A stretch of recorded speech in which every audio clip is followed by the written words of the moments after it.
So, Jas, Wardy, not the best of days at the office this afternoon. 7-1 loss here at Cleethorpes. Let's just get your thoughts on the game and what you thought of it overall. I'll start. I've just said to the lads, look, we weren't at it anywhere. We were second best all over the pitch. Yeah, we've had to make amendments and changes.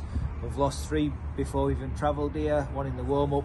But when you turn out and we're still thinking, look, we've got back in the game after not playing very well at all, losing the first ball, losing the second ball, and then we get back in the game, and then it just 5 minutes before half time you're thinking, right, let's get in, let's regroup, and then you can see just the blatant error 5 minutes before half time. So no excuses here today. We knew we were going to be up against it. We've read a lot about Cleethorpes, we've researched them, we've watched them. They were at the full strength today, and they were bang at it. And if you come here and you're not bang at it, you get turned over. So we knew we were going for a tough afternoon, but just not as tough as the result reflected. As you've already alluded to, you know, losing players through whatever reason today, and Hoggy's back but playing out of position. We lost Ross early doors, so Prince is having to play out of position. Would you say it was a fair assessment, like we did in radio commentary, where they probably targeted those 2 areas, played a lot down the flanks, and were clinical with the finishing? I don't think so, to be honest. I think, like, I see across social media and you know, excuses being made. If you're in the squad, you're good enough to be in that squad. You know, and we believe in you as much as anybody else. You can't just say, oh, I've got that player out and this player out, and that's why we lost. You know, people have done jobs out of position, but you've got to do them to a standard as well. You know, they've had an opportunity to earn a shirt. You know, have they done enough? Yeah, we sort of ease off a little bit in people in square pegs round all sort of things that are playing out of position, but still, as a group, you're good enough to be in this squad. And when that chance comes, you've got to be fit enough, you've got to be sharp enough, you've got to be listening to information, you've got to take it on board.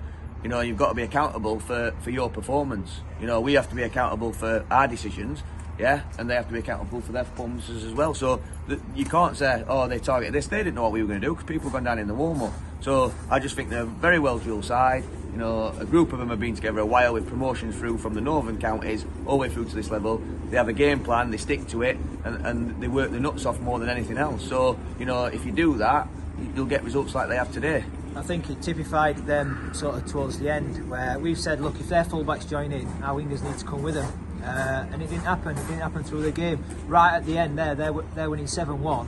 Our left back managed to get over the halfway line, joins in, and their wingers tracked him all the way back. And that's the sign of a good team. They stuck to the game plan all the way through. Whether it were 0-0, 6-1, whatever it was, they continued to do the right things, and we just didn't today.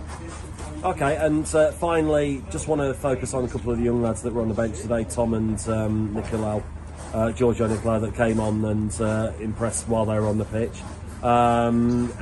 Is there any more 18s that you're looking at, without obviously naming names? Yeah, we've had the 18s in around it since we've walked in. Aggie got minutes last week.